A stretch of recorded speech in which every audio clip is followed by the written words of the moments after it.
সফল হয়ে গেল। সুবহানাল্লাহ। সফল হইতে চান সবাই? ইনশাআল্লাহ। এই লাইনে আসতে হবে। কোরআনে কারিমে আল্লাহ বলেছেন, উলাইকা আলা হুদাম মির রাব্বিহিম ওয়া উলাইকা হুমুল মুফলিহুন। আমার ওই সমস্ত বান্দাগুলো তাদের রবের হিদায়াতের উপরে আছে, আমি আল্লাহ সাক্ষী দিলাম। সেই সমস্ত বান্দাগুলো তারা যে হিদায়াতের উপরে আছে, যদি সেই মতকে আমল করে নেয়, মুফলিহুন, তারাই হবে সফলকামী। সুবহানাল্লাহ পড়ে।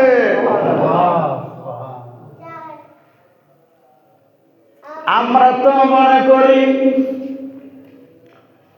বড় ডাক্তার হলে সফল হওয়া যায়, ইঞ্জিনিয়ার হলে সফল হওয়া যায়, মন্ত্রী এমপি হলে সফল হওয়া যায়, বড় লোক হলে সফল হওয়া যায়। কিন্তু আমাদের রব, আমাদের আল্লাহ কতই না সুন্দর করে আসল কথা বলে দিয়েছেন। রে বান্দা, ইমানদার যদি হতে পারো, ইমান যদি গ্রহণ করতে পারো, দিলের আয়না দিয়া যদি ইমানকে ধারণ করতে পারো, তুই ইমানদার সফল হতে পারবে। ইমান সারা ডাক্তার ইঞ্জিনিয়ার বিফলের রাস্তায় কান্নাকাটি করে। বান্দা সফল হতে চাও, মূল চাবিকাঠি হলো ইমান। মূল চাবিকাঠি কি? তুমি দুনিয়ায় সফল হবে, তুমি পরকালে সফল হবে। তুমি হাসবে, সবাই যখন কাঁদবে তখন তুমি কি করবে? হাসবে। আর যারা বিফল হয়ে যায় তারা কাঁদবে যখন আপনারা হাসবে। আলহামদুলিল্লাহ করে। ইমানদার যদি হও, দুনিয়ার সফলতা তো আছে। তোমাকে কেউ খারাপ করতে চাইলেও সহজে খারাপ করতে পারবে না। আমার ভাইয়ের একজন রাশিয়ান জাদুকর একটি সাক্ষাৎকারে বলেছেন, নানা ধরনের মানুষের মাঝে আমি জাদু করি, জাদু দিয়ে তাকে আটকায় ফেলি, ক্ষতি করে ফেলি। জাদু করার জন্য সিদ্ধান্ত নিতে দেরি হয়, তার উপরে আমার জাদু কার্যকর হতে দেরি হয় না। কিন্তু একমাত্র খাঁটি মুসলমান যে তার হৃদয় ইমান ধারণ করে, আল্লাহর দেখানো পথে যে আমল করে, নামাজ আদায় করে, বিধানগুলি পালন করে, ওই বান্দার উপরে যখন আমি জাদু করার জন্য চেষ্টা করি, বারবার চেষ্টা করি, কিন্তু সফল হওয়া যায় না। আল্লাহু আকবার। জাদু জাদু করে আপনাকে ক্ষতি করতে চায়, সবাই পারে, কিন্তু আপনার বেলায় সে নিজে সাক্ষী দিয়েছে। রাশিয়ান কুশলী, জান্না কুশলী তার নাম। আবু জাহেল সব ছিল, ছিল কি ছিল না? ছিল। নেতৃত্ব ছিল, টাকা পয়সা ছিল, দেশের বড় গদিরা ছিল, সেনাবাহিনী ছিল, তারপরে জজকেটি ছিল, মাথা ভর্তি বুদ্ধি ছিল। তার নাম ছিল আবুল হেকাম। নাম ছিল কি? আবুল হেকাম, মানে জ্ঞানের বাবা, জ্ঞানের সাগর। কিন্তু যখন ঈমান বুঝে নাই, লা ইলাহা ইল্লাল্লাহ যখন বুঝে নাই, তখন নবীজি তার নাম দিলেন আবু জাহেল, মূর্খের সাগর, মূর্খের বাবা। নাউজুবিল্লাহ বলেন। এত কিছু ছিল, কিন্তু কি সফল? আল্লাহর নবীর সঙ্গে জিহাদের ময়দানে চলে গেল, নবীজির বিরুদ্ধে জিহাদ করবে নিজের সেনাবাহিনী, সে বদলের ময়দানে হাজির হয়ে গেল। যুদ্ধ শুরু হয়ে গেল। আল্লাহ রাব্বুল আলামিন নিজ কুদরতে, নিজের দয়ায়, নিজের মায়ায় মুসলমানদেরকে জয় জয় জয়কার দিয়ে দিয়েছেন। আর আবু জাহেল তার বাহিনীকে এমন পরাজয় দিয়েছেন মাটির সঙ্গে মিশাইয়া। আল্লাহু আকবার। যুদ্ধের শেষে নবীজি বললেন, আবু জাহেলের লাশ কোথায়? তালাশ করে বের করে আনো। হযরত ইবনে মাসউদ রাদিয়াল্লাহু তাআলা তিনি বললেন, আমি তালাশ করা শুরু করে দিলাম। খুঁজতে খুঁজতে আবু জাহেলের লাশ পাওয়া গেল। তার মাথাটাকে কর্তন করে আমি তার চুলের সামনে ধরে, কপালের চুলের সামনে ধরে হেসরিয়ে টেনে হেসরিয়ে নবীদের সামনে হাজির করালাম। আল্লাহ নবী মুহাম্মদুর রাসূলুল্লাহ বলেন সাল্লাল্লাহু আলাইহি সাল্লাম, তিনি বলেন, এইটা হলো হাযা ফিরআউন লিহাদিহিল উম্মাহ, এইটা হলো আমার উম্মতের ফেরাউন। নাউজুবিল্লাহ পড়ে। উম্মতের কি? মুসার যেটা ফেরাউন ছিল, এইটা হলো আমার ফেরাউন। জীবন সফল নাকি বিফল? ঈমান নাই, কি নাই? সব আছে, বাকি নাই, ঈমান নাই। আর একদিকে দেখেন, আরেকজন সাহাবী হযরতে আবু বকর রাদিয়াল্লাহু আনহু। দুইজনের নামের শুরুতে আবু আছে, আবু জাহেল, আবু বকর। আবু জাহেলের নাম নিলে ঘৃণা ছাড়ে, আর আবু বকরের নাম নিলে কয় রাদিয়াল্লাহু তাআলা আনহু। কি সম্মান! হযরতে আবু বকর সব কিছুকে আল্লাহর জন্য দান করে দিয়েছেন, নিজের জীবন পর্যন্ত আল্লাহর জন্য ওয়াকফ করে দিয়েছেন। সে আবু বকরকে আল্লাহ রাসূল কত সম্মান দিয়েছেন, সফলতার। আবু বকর রাদিয়াল্লাহু আনহুর সফলতার সেই খবরগুলি যদি আমরা শুনি, আমাদের প্রাণ জুড়াইয়া ঠান্ডা হয়ে যায়। সুবহানাল্লাহ বলে। বুখারীর বর্ণনায় নবীজি একবার বলেছেন, তোমাদের মাঝে কেউ যদি জোড়ায় জোড়ায় আল্লাহ রাস্তায় দান করে, জোড়ায় জোড়ায়, কেউ যদি জোড়ায় জোড়ায় আল্লাহ রাস্তায় দান করে, জান্নাতের গেটগুলো থেকে তাকে ডাক দেওয়া হবে প্রবেশ করাবার জন্য। ডাক দিয়ে বলবে, তুমি জান্নাতের ভেতরে প্রবেশ করো। হযরত আবু বকর পাশে বসা ছিলেন, তিনি বললেন, ইয়া রাসূলুল্লাহ, এমন কোন বান্দা কি আছে যাকে জান্নাতের সব দরজা দিয়ে ডাক দেওয়া হবে?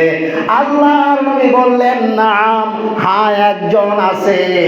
আরজু আন তাকুনা মিনহুম, আমি আশা করি রে আবু বকর, সেই ব্যক্তি হলা তুমি। সুবহানাল্লাহ বলেন জোরে। আবু বকর, তুমি একজন সাহাবী, জান্নাতের সব গেট দিয়া তোমাকে ডাক দেওয়া হবে, আসো উদখুলুল জান্নাতা খালিদা, চিরকালের জন্য জান্নাতে প্রবেশ করো। দুনিয়ার সফলতা, আবু বকর দুনিয়াতে সফলতা পান নাই। আবু জাহেল কদ্দুর জায়গার, মক্কা কদ্দুর জায়গার প্রধান ছিল, শাসক ছিল। আর আবু বকর রাদিয়াল্লাহু তাআলা ওনার সাম্রাজ্য ছিল অন্তত পক্ষে 40 লক্ষ বর্গ মাইল এরিয়া। সুবহানাল্লাহ বলে। পৃথিবীতে কত সম্মান ছিল ওনার, আর আখিরাতের সম্মানগুলো আল্লাহ রাসূল আমাদেরকে আউল করে করে শোনায় দিয়েছে। সেই জন্য আল্লাহ বলেছেন কাদ আফলাহাল মুমিনুন, আমার মুমিন বান্দাগুলো ঈমানের কারণে সফল হয়ে গেল। সুবহানাল্লাহ। এদের পরিচয় হলো আল্লাযীনা হুম ফি সালাতিহিম খাশিউন, যারা নামাজের মধ্যে বিনয় নম্র হয়ে দাঁড়ায়া যায়। সুবহানাল্লাহ। একটু পরে যে নামাজে দাঁড়াবেন, কি শক্ত হয়ে দাঁড়াবেন নাকি নম্র হয়ে? নম্র হয়ে। গরম হয়ে নামাজে দাঁড়ান যাব, নরম হয়ে বিনয়ের সাথে মনিবের সামনে গোলাম যেমনি হাজির হয়। মনিবের নাম কি? কথা বলেন না, মনিবের নাম কি? আল্লাহ। আর আমরা হইলাম তার গোলাম, একেবারে গোলাম। আমরা গোলামের পুত্র, গোলাম, গোলামের নাতি, গোলাম। আমাদের বাপ দাদা সবাই ছিল গোলাম। সেই জন্য তার সামনে দাঁড়াতে হবে খাশিউন, বিনয়ের সাথে, নম্রতার সাথে, নরম হয়ে। এদিক সেদিক তাকানো যাবে না, দাড়ি নিয়ে খেলা করা যাবে না, জামা টামা ঠিক করা যাবে না, ডানের দ্বারে বামের দ্বারে গুতাগুতি করা যাবে। খাশিউন আল্লাযীনা হুম ফি সালাতিহিম খাশিউন, এমন ভাবে দাঁড়াবে যেন সে দুনিয়াতে নাই। সুবহান। আল্লাহর একজন গোলাম হযরতে আব্দুল্লাহ ইবনে জুবাইর পড়েন রাদিয়াল্লাহু তাআলা আনহু, তিনি যখন নামাজে দাঁড়াতেন অসম্ভব একটি পরিবেশ তৈরি হয়ে যেত। আল্লাহর ঘরকে সামনে রেখে মাথা পেতিলে যখন নামাজে দাঁড়িয়ে যেতেন, ওনার দেহটা এমন ভাবে জড়সড় হয়ে বিনয় নম্রতার সাথে তিনি দাঁড়িয়ে যেতেন, পাখিগুলি মনে করত এইটা বুঝি কোনো গাছের গুড়ি হবে, এইটা বুঝি কোনো একটি খাম্বা হবে, এই মনে করে কবুতর এসে হযরতে আব্দুল্লাহর মাথার মধ্যে বসে যেত। সুবহানাল্লাহ পড়বেন না? কি খাশিউ! কই এটা মনে হয় মানুষ না, নড়াচড়া নাই, কোন লয় লক্ষণ নাই, শ্বাসও ফেলে না, মনে হয় এটা মানুষ না, এটা গাছের মনে হয় গুড়ি হবে, এখানে বসে বসে নেই, আমরা একটা রেস্ট নেই। চিন্তা করেন ওনার নামাজটা কেমন ছিল। আমাদের নামাজ এমন হওয়ার দরকার আছে না নাই? নামাজের ভিতরে থেকে মোবাইল রিসিভ করে, হ্যালো আমি সরি, নামাজের ভিতর থেকে। নাউযুবিল্লাহি মিন যালিক।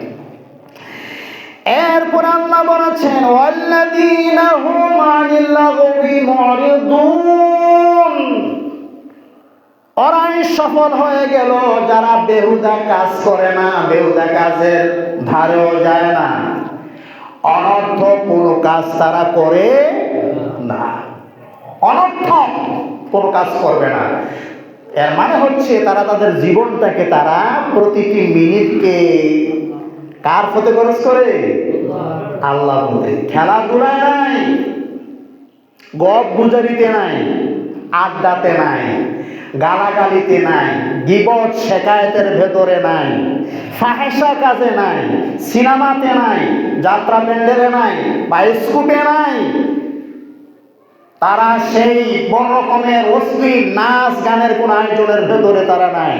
তারা সব সময় তাদের অন্তর, তাদের দিল কার মুখী থাকে? কথা বলেন না, কার মুখী থাকে? খেয়াল হলে পরে লা ইলাহা অথবা সুবহানাল্লাহি বিহামদিহি সুবহানাল্লাহি লা ইলাহা ইল্লাল্লাহ সুবহানাল্লাহ আল্লাহু আকবার আলহামদুলিল্লাহ, এই তসবিহগুলি তাদের দ্বারা উচ্চারিত হয়। পারবেন তো আপনারা? পারবেন না? স্মরণে হইলে সুবহানাল্লাহ, আলহামদুলিল্লাহ, লা ইলাহা ইল্লাল্লাহ, আল্লাহু আকবার। গানের আওয়াজ করা যাবে? যারাদের মোবাইল আছে গান বাজনা বন্ধ করেন। এই মসজিদের পাশে দুই একটা দোকান আছে, গান লাগায় রাখেন আপনারা, আছে না নাই? গান বন্ধ রাখবেন। এটা মসজিদ, মসজিদের পাশে গান বাজাবেন, বেহুদা কাজ করবেন। এখানে কত নামাজিরা যায়, এখানে আযান শোনা যায়। আল্লাহর ঘর মসজিদ, ভয় লাগে না? গান বাজনা বন্ধ রাখবেন। মহিলারা খোলামেলা এখানে চলবেন না। মাথা খুলে চুল দেখাইয়া, শরীর দেখাইয়া মসজিদের আশেপাশে চলবেন না। পুরুষেরা গোসলেঙ্গি মেরে এদিক দিয়ে চলবেন না। এই ঘর কার ঘর? সম্মান করার দরকার আছে না? না, পিসমরা গোসলেঙ্গি মাইরে এদিক দিয়ে তো হল মানে। ওয়াল্লাযীনা হুম আনিল লাগবি মুরিদুন, যারা ঈমানদার তারা কি করে না, কোনো বেহুদা কাজে সময় নষ্ট করে না। যে বেহুদা কাজটা সে করতেছে, ওই সময় যদি মরণ এসে যায়, সম্ভাবনা আছে না নাই? খেলা করতেছে, আর একটা পর্ব খেলে শেষ, আর একটা পর্ব খেলার জন্য নেমেছে, বাড়ি দিয়েছে। এই বাড়িটা দেওয়ার পরে গেল মাঠে, ডাক্তার কাছে নিয়ে গেল, পরে বিদায় হয়ে গেছে। আছে না না? কোন কাজে মারা গেল? কিন্তু আল্লাহর এমন বান্দাও আছে ভালো কাজ করতে গিয়ে মারা যায়, আছে না ভাইয়েরা? বেতর আবেলার সময় ওয়াজ করতেছে, এই জায়গায় মারা গেছে। আড়াইবারে এক হুজুরের কথা শুনলাম, ওয়াজ করতেছে, ওয়াজের ভেতরে মারা গেছে। ভিডিওতে দেখেছি একজন হুজুর ওয়াজ করতেছে, ওয়াজ করাকালীন টাইমে দুনিয়া থেকে বিদায় হয়ে গেছে। আসলে এমন আল্লাহর বান্দা ভালো কাজে মারা যায়। কুষ্টিয়ার আমির, জেলা আমিরে জামাতের জেলা আমির কুষ্টিয়া, উনি অন্যায়ের বিরুদ্ধে বক্তৃতা দেওয়াকালীন টাইমে জ্বলে পড়েছে, বিদায় হয়ে গেছে। একটি ওয়াতানহাউনা আনিল মুনকার, এই কাজে উনি করতে করতে দুনিয়া থেকে কি করেছে, বিদায় হয়ে গেছে। উনি যখন হাসরে উঠবেন তখন এই অবস্থায় উঠবে যে অন্যায় কাজের প্রতিবাদ করতেছে। যে যেইভাবে মারা যায় তার হাসরটা, ওঠাটা ওইভাবে হবে। সুবহানাল্লাহ। সেই জন্য আল্লাহ আমাদেরকে সতর্ক করে দিয়েছেন, তোমরা যেন বেহুদা কাজে সময়টা নষ্ট না করো।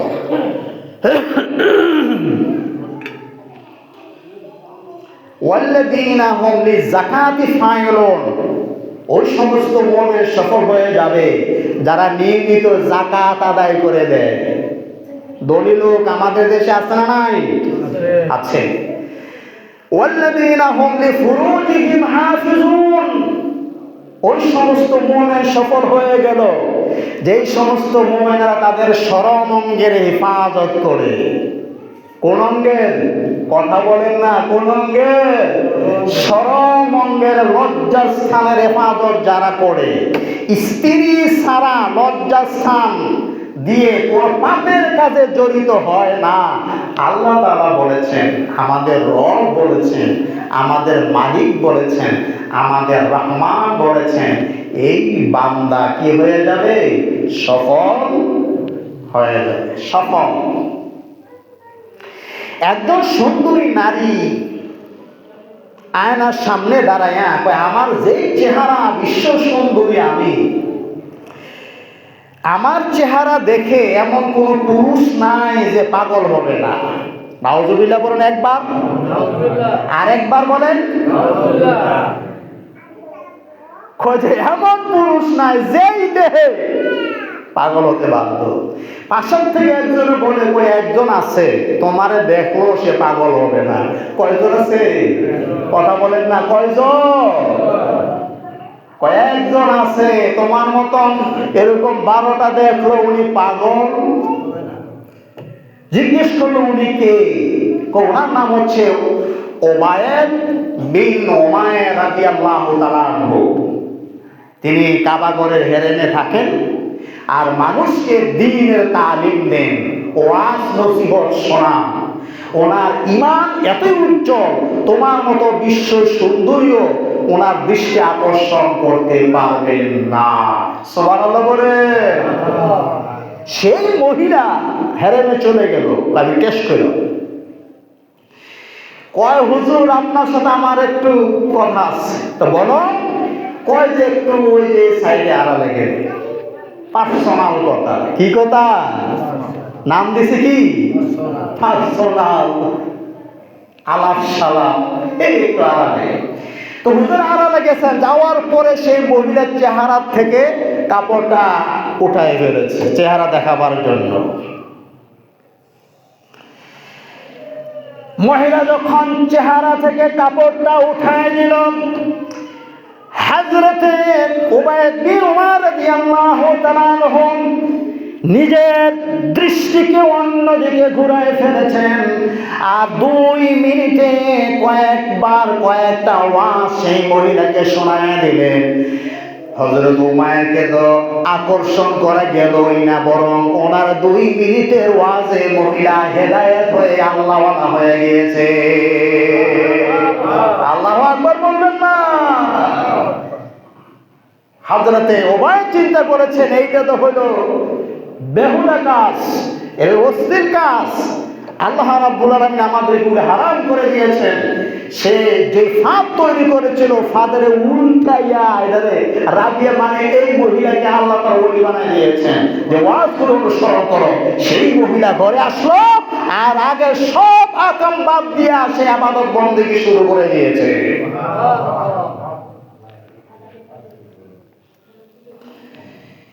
লিফুরুজিহিম হাফিজুন, তারা তাদের শরম অঙ্গ হেফাজত করে। শরম অঙ্গ একটি ফিতনা, এটা কত দিক থেকে আপনাকে ঘায়েল করার জন্য সুযোগ তৈরি করে দিবে। শয়তান আপনার পেছনে হেল্পার হিসাবে কাজ করছে, আপনাকে সতর্ক থাকতে হবে। মরণ পর্যন্ত আল্লাহ যেন আমাদের চরিত্রকে, আমাদের শরম অঙ্গকে হেফাজত করার জন্য তৌফিক দান করেন, বলুন আল্লাহুম্মা আমিন।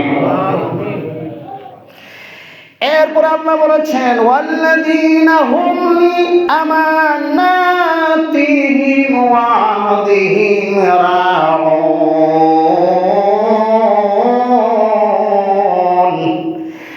ওই সমস্ত মুমিনেরা সফল হয়ে গেল। মনোযোগ কি আছে আপনাদের? এই শেষ আলোচনা শেষ করে দিব, মনোযোগ আছে? আল্লাহ বলেছেন ওই সমস্ত মুমিনগুলো সফল হয়ে গেল যেই সমস্ত মুমিনেরা তাদের আমানতকে খেয়ানত করে দেয় না, আর আল্লাহর সঙ্গে, রাসূলের সঙ্গে, মানুষের সঙ্গে দেওয়া ওয়াদার খেলাফ করে না। সুবহানাল্লাহ বলেন। এখানে দুইটা বিষয় কয়টা?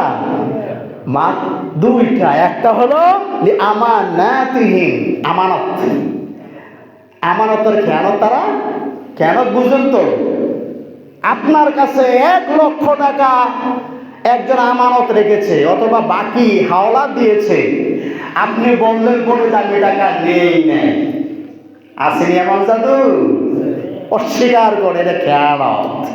কথার খেয়ানত আছে, মালের খেয়ানত আছে, দায়িত্বের খেয়ানত আছে, অনেক খেয়ানত আছে। ইমানদার তারা কি করে না? আমানতের কোনো খেয়ানত তারা করে না। ওয়া আহদিহিম রাউন, আর তারা কি করে? তাদের যে প্রতিশ্রুতিগুলি আছে, এই প্রতিশ্রুতিগুলি তারা, ওয়াদাগুলি সংরক্ষণ করে, কোনো ওয়াদা তারা খেলাফ করে না। মেসদুর যারা আছে, ওয়াদার খেলাফ আমরা ওই জগতে ভালো করে বুঝি। মেস্তুর, রাজমেস্তুর, কাঠ মেস্তুর, টাইলস মেস্তুর, কারেন্ট মেস্তুর, কোন সময় আসবে? কোন সকালে আসবো, আসে নাই। আরে তুমি কই? তো আমি রাধানগর। আর তুমি এখন আসার কথা কর, বিকেলে আসছি। আর বিকেলে কই? আজকে আসবো না, আগামী দিন। আগামী দিন কই? আরে আগামী সপ্তাহ। আসলে নাই মানে যারা যন্ত্রণার কাহাকে বলে, তাইলে বোঝা করে আচরণ দিয়ে যারা এই কাজটা করে তাদের ভেতরে ঈমানের গাফলা, নাই নাকি আছে? কথা বলে না, নাই নাকি আছে? থাকার কারণ হয়তো ইমান বিরোধী এই কাজকর্মগুলি করে বেড়ায়। লিয়ামানাতিহিম ওয়া আহদিহিম রাহুম, তারা কি করে? আমানতের খেয়ানত করে না। হাদিসে একটা আছে বুখারীর বর্ণনায়, বুখারীর বর্ণনায় একটা হাদিস আছে, এইটা দ্বারা আমাদের আমানত, বর্তমান চলমান আমানতের ধারণা পাওয়া যায়। নির্বাচন আইতাছে না? কয় তারিখ? কয় তারিখ? এই নির্বাচনের কথা এই হায়াতের ভেতরে লিআমানাতিহিম ওয়া আহদিহিম রাহুম। নির্বাচন যারা ভোট দিবে তার লাগে একটা শেয়ার আছে না? আছে না নাই? এমপির জন্য একটা শেয়ার আছে কিনা? এ শেয়ারটা আমানত। তিনি যে মন্ত্রী হবে শেয়ার একটা আছে কিনা? এই শেয়ারটা হলো আমানত। এই শেয়ারের মধ্যে কারে বসাইবেন আপনার কাছে পারমিশন চাইতেছে, আপনি কোন চিন্তা মারবেন? কথা কি বুঝে আসে? আল্লাহর নবী একবার বলেছেন, যখন আমানতের খেয়ানত করা হবে আমার উম্মত ফান্তাদির সা, কিয়ামতের জন্য অপেক্ষা করো, কিয়ামত বেশি বাকি নেই। যখন আমানতের খেয়ানত করা হবে, সাহাবায়ে কেরাম বললেন, ইয়া রাসূলুল্লাহ কাইফা ইদাতুহা, ইয়া রাসূলুল্লাহ কেমন করে আমানতের খেয়ানত হবে আমাদেরকে বুঝাই দেন, স্পষ্ট করে দেন, ব্যাখ্যা করে দেন, তাফসীর করে দেন, কেমনে খেয়ানত হয়ে যায়। আল্লাহ নবী বলেছেন, ইদা বুসিদাল আমরু ইলা গায়রি আহলিহি, অযোগ্য মানুষকে যদি চেয়ারে বসানো হয়ে যায়, এটার নাম হলো আমানতের খেয়ানত। আমানতের জুড়ে, আমানতের আরো জুড়ে, আমানতের খেয়ানত। ইদা উসিদাল আমরু ইলা গায়রি আহলিহি, অযোগ্য মানুষের হাতে যদি চেয়ার দেওয়া হয়। এই ব্যারাম বাংলাদেশে আছে না নাই? তার যোগ্যতা আছে না নাই? আমানতদারি আছে না নাই? ওইটা দেখা হয় না। 500 টাকা পাইছে, এক প্যাকেট বিড়ি পাইছে, আর চিনি ছাড়া একটা চা পাইছে, খুশি কি? ডাকাতের সিল মেরে বসে আছে, আছে কিনা? সেই জন্য আপনার আমানতের খেয়ানত যাতে করে না হয়, ওই কারণে এখন থেকেই দেখেন যে কোন প্রার্থী, কোন নেতা ভালো নেতা। চুরি করে না, ডাকাতি করে না, মানুষ হত্যা করে না, চাঁদাবাজি করে না, নারীর ইজ্জত নষ্ট করে না, জোর জুলুম করে না, মদ খায় না, গুন্ডামি করে না, সন্ত্রাসী করে না, মানুষের বাড়ি থেকে আক্রমণ চালায় না, মানুষের রক্ত চুষে খায় না, যেই মানুষটি, সেই মানুষটিকে আপনাকে সিল মারলে আমানত রক্ষা করা হয়। বুঝাতে পারলাম?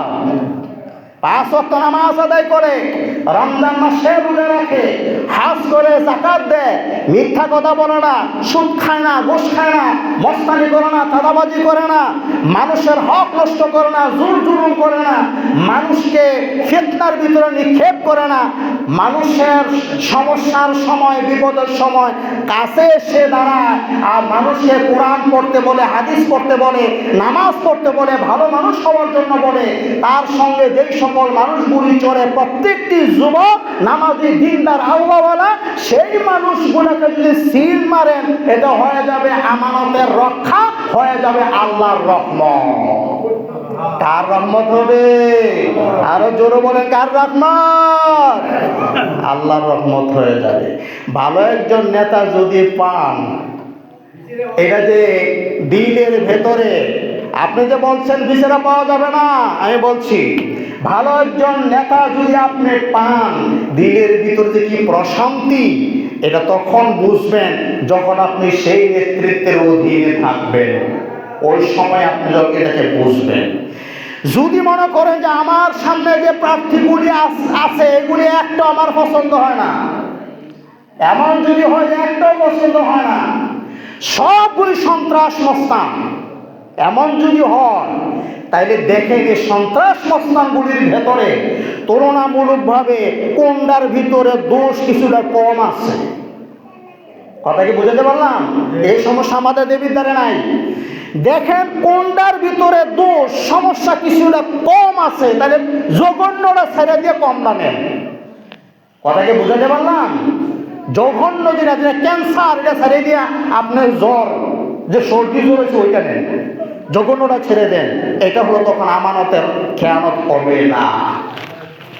একজন নেতা যদি পাওয়া যায় ভালো মানের, এটা হলো আল্লাহ পাকের একটি রহমত, বরকত হবে। আমানতের যেমন রক্ষা হয়, আমানতের যেমন রক্ষা হয়, আল্লাহর পক্ষ থেকে এটা একটা রহমত হয়ে যায়। কি হয়ে যায়?